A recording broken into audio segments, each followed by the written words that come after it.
All right, so we got Matt Long from Take Charge America, and he's going to be presenting Mind Over Money.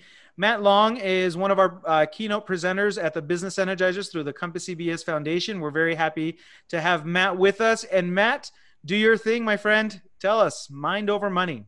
All right, thank you. Thank you. Good morning. And so the topic today is I really want you to begin thinking about how you think about money, because money can be a real dominant factor in how we live our lives. And oftentimes, if we look back, how are we managing our money? Is it similar to how my family or my mom, in this case, managed money? In a lot of cases, it may not be, because many times when we're kids, we're told, well, money's for the adults, you just be kids, you don't worry about it. So you don't get any training, and you kind of go out there on your own and try to figure it out. So today we want to talk about really how we think about money and how we can move that from being right here to maybe a good place. So why do we examine how we feel about money? Well, it's the number one reason for divorce in the early years of marriage. I got married in the Catholic Church. I'm not Catholic, but my wife is. And in order to get married in the Catholic Church, we had to do pre-Canaan classes. And we talked about relationships and how we're going to raise our kids and all this different stuff. But we never talked about how we're going to deal with money. So for me, 32 years now, it's been a common conflict in our marriage, because I happen to be the saver, she happens to be the spender, and it is what it is. So for my 27-year-old daughter, who's in a serious relationship, if she gets engaged, I will sit down with her and her fiance, and we will talk about how they're going to handle money. She will not be happy with me, but I don't care, because I want them to have that piece in place so that they can have a successful marriage. It's the number one source of stress for people. And especially now with COVID going on and people, their futures and their income and everything is so unpredictable right now. So why do we feel the way we do about money? Well, it could be a cultural thing. We could have grown up in a culture that taught us different ways to think about money. Could be education or lack thereof.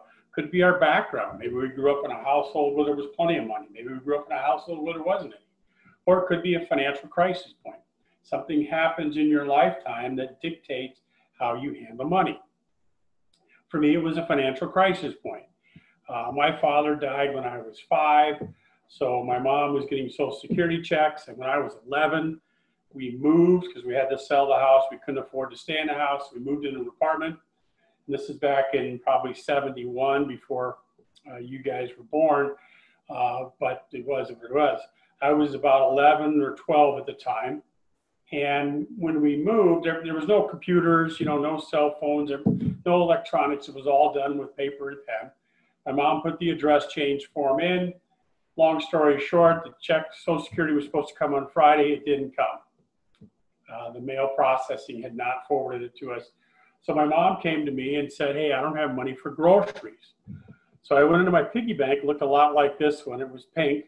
It didn't have the markings on it. And in those days, it didn't have holes in the bottom. So I had to crack that baby open. We got about $13 worth of change. Went to the store, bought bread, milk, cereal, peanut butter and mayonnaise, because I like peanut butter and mayonnaise sandwiches. Try it sometime, you'd be surprised. Cost-cutting savings right there. And we got food for the week. The checks came the next Friday. We moved on. I didn't think anything of it until 27 years ago, when my oldest daughter was born. I was holding her for the first time, and I had two thoughts come to mind. One, I wish my dad was here to see this. But two, my children will never experience that, where I will have to come to them for money. So I became a workaholic.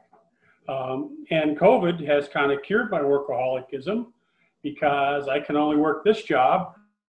My part-time jobs went away. when COVID's all over, we'll see if I go back. I kind of like this right now, but we'll see. So our money influencers are our values and goals, needs and wants. And so what are your values? What is important to you? You know, this is just examples. Because see, the thing about money is you get to choose how you spend it. The thing about values, you get to decide what your values are. What do you value? I discovered charity recently in the last couple of years has moved way up my list of values. Because what I discovered is that I got a lot more fulfillment personally from doing charitable work and working with people on a charity side of things than getting money. And so that has moved way up my list. But what's on your list? You know, it's a good time, especially Rich for you, who's kind of in flux and looking at going into a new business or partnership or whatever you want to call that. What are your values? And maybe you talk to your partner and see what her values are. What is it that you're valuing? And then what are your goals? You know, again, your goals are your goals. These are just examples. You know, education's way down the list for me as far as formal education. But I read, you know, I listen to you guys. I mean, I'm constantly evolving and getting education. So that may never go away. Cars are never that important to me. I have a home, you know, traveling maybe in the future. So what are your goals? Maybe it's to get out of debt. Maybe it's to get your business going. Maybe it's to save, you know, 6 months of your expenses so that if something like this happens again, you've got money stashed away and you won't feel that financial impact. And then needs and wants. You know, this is an amazing time in the sense of you really personally, your finances have really gone down to just your needs. You know, we don't go out to eat. We're not buying lunch out. You know, we're probably not shopping as much. I mean, and so what I tell people oftentimes is, hey, look at your October, November, January, and February bank statements, credit card statements, whatever your debit statement, whatever it is. And then look at April, May, June, and July and see the difference. You know, what went away? Were you a everyday Starbucks coffee person for $4 or $5 a day and now you're not? You know, think of the savings there. Certainly gas has changed for me. I was driving about 2,000 miles a month. Now, if I drive 20 miles a month, or 200 miles maybe is probably more realistic, that's a lot. You know, I was buying a tank of gas about every week. Now I buy a tank of gas about every 6 weeks. So that's just been a huge change. But evaluating your needs and wants. Go through those old bank statements and see what's on there that were wants. And see what you're not buying now. And because as we move out of this, you know, we're going to get back into whatever our normal lifestyles were, possibly. And can we make those adjustments of what we've been doing without for 4 months and continue to do that as we move forward? So our values and goals, needs and wants determine how we handle our finances. Common money disorders, financial denial. It's too stressful, I can't worry about it. I'll worry about it later. Money worshiping, just focusing on, I got to get more money, I got to get more money. Compulsive buying. You know, a big sale, and then all of a sudden we go out and buy. You know, it kind of, for me, Christmas, you know, sometimes I get in the spirit and I buy a whole bunch of stuff for people, and other years I'm Scrooge and I don't buy much at all. But again, it's just kind of how you're feeling. Financial infidelity, if you have a significant other, trying to hide things from others. I had a good friend of mine call me one day and ask me, you know, he said, well, I know you work for a debt management company. What is all of that? This is one of my close friends. I'm thinking, well, maybe you should know what I'm doing. Anyhow, I said, you know, we help people with credit card debt. He says, well, do you think I could call him? And I said, sure, you could call him. I said, what's going on? He said, well, I've got 2 credit cards with pretty big balances on them that is gambling debt. And my wife doesn't know, and I want to try to get it paid off before she finds out. I said, well, here's the deal. I said, your wife's going to find out, so you might as well tell her and then come up with a plan, or come up with a plan on how you're going to fix it and then tell her, so that this doesn't become a huge issue in your marriage. So I don't have a follow-up on that. I keep forgetting to ask you when I talk to him. but that would be an example of financial infidelity. Or financial enabling. This is usually with significant other, friends, things like that. You know, you're looking at something and like, oh, you should buy it. You know, you deserve it. You work hard. And they try to enable you into purchasing something that maybe you shouldn't. And what I would tell you, even online, you know, if you're shopping online, put things in your shopping cart and then leave it there and go back tomorrow. Go back the next day and then see if you really need to get that. That'll help you control those needs and wants. Spending traps, grocery stores are great for this. You know, they put all the good stuff in the back. They put all the expensive stuff at eye level. I would tell you, shop the bottom shelf. Confusing layouts. My store, Fry's out here in Goodyear, this is the second time in 6 months they've reorganized the store. I can't find peanut butter. You know, mayonnaise is usually where it usually is, but I can't find peanut butter. So, you know, twice now I've had to spend 5 minutes walking around looking for peanut butter. Free samples, that's kind of gone away with COVID. We don't see that, but when they come back, be careful. Okay, they always taste good. And then you have to read the ads. You know, if it's 10 for $10 and you don't need 10, maybe you can buy 3 for $3. So look at that. And what I would tell you, grocery shopping, shop with a list. Okay, because if you don't have a list, you walk in there with your cart, everything in the store is available to jump in your cart. If you have a list and learn to stick to the list, you're in good shape. If you go back and look at your past records and you see that, hey, I spend $75 a week on food, you know, one way to control that is you could take $75 cash, don't take your debit card, and you can only buy $75 worth of food. Because if you got $76, you only got $75 in your hand, you got to put something back.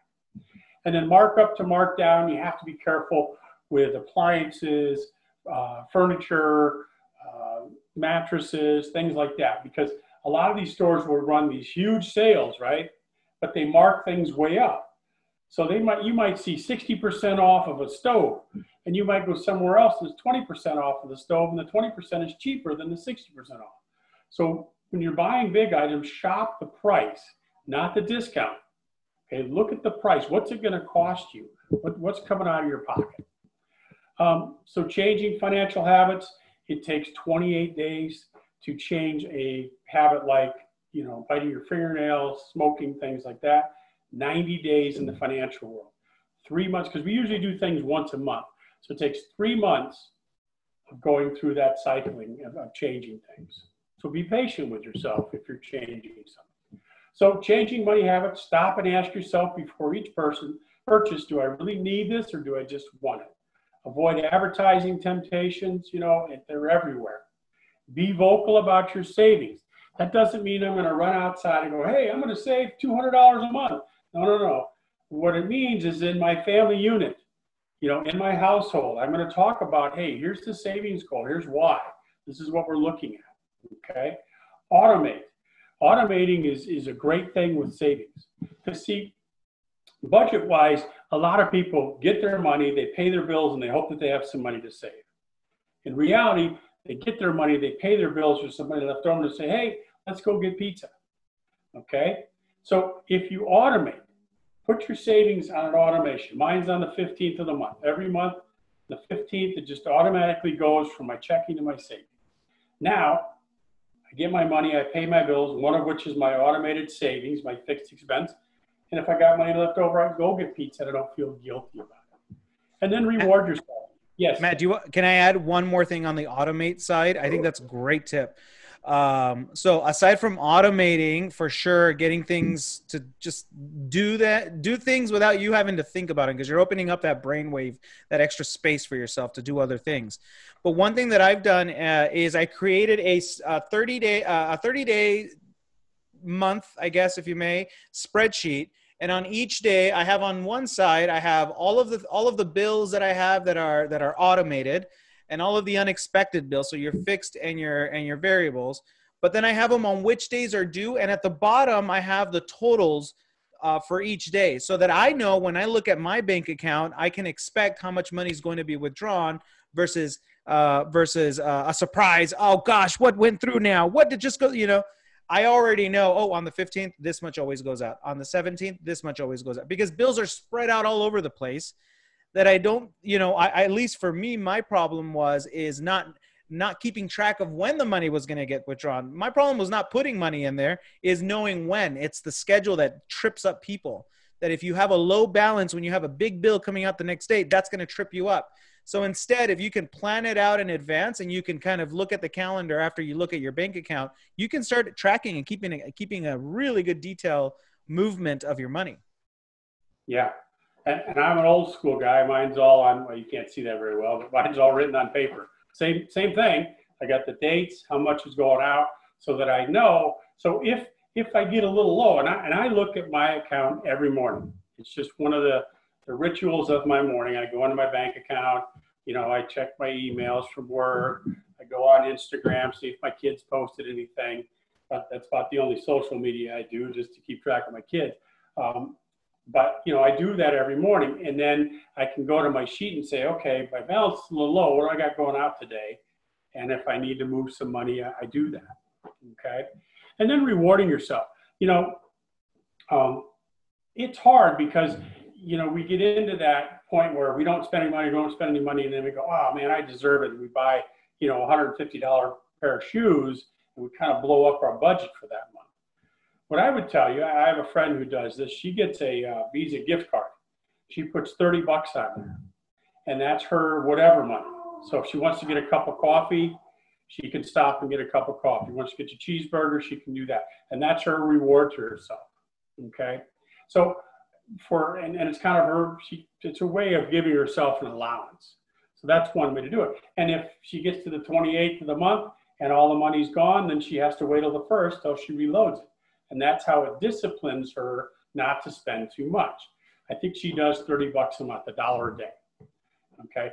You can do whatever. I mean, whatever works out of your budget. But then you don't have to worry about, am I spending too much on, you know, big gulps or Starbucks coffee or In-N-Out burgers or, you know, ice cream at McDonald's, whatever it is, we can control that. So, all right. So any questions? This is kind of the end. I try to keep it 15 minutes is the allotted time makers give me, so I have to go back. It's a great presentation. To wake up on a Monday though, right? I gotta go. I know. We'll call these laser money sessions. Yeah. I don't have any questions. That was really good. I wrote down some good notes. Okay. No, thank you. I appreciate the idea of the, you know, for me, like Edgar was saying, you know, for me, you know, I was doing the hotel thing, right? So my main chunk of income disappeared in 4 days, completely gone. So I had to figure out what the hell I'm going to do. I had to pay my bills. So, you know, it's good. And the one good thing about this COVID thing is, you know, because I don't like the mask thing. It's very difficult for me with the mask. So I am not just popping into Circle K and getting a iced tea or whatever. So that's been a good habit to, you know, it's curtailed a lot of that spending. Yeah. Yeah, well, if you go back and look at, you know, October and November and January and how much you were spending on that iced tea, I mean, that's a good savings number right there. Once things get back to right flowing and doing that. At least $5 a week. So there you go. That's 20 bucks a month extra I have. Right? Yep. I'm just making it at home now instead of stopping into Circle K. So. That's right. That's right. Yeah. That's good.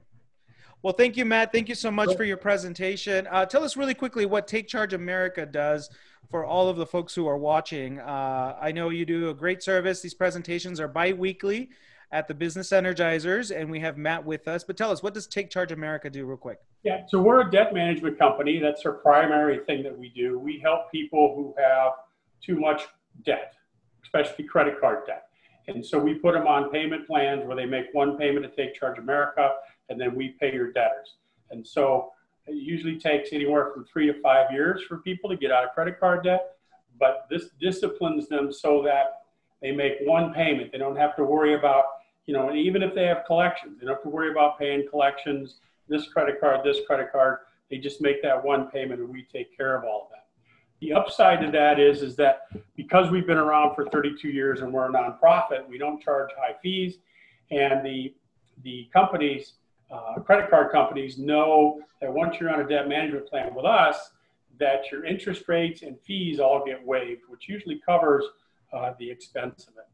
We also have a housing program. This is exciting, actually, that I want to announce is starting in September.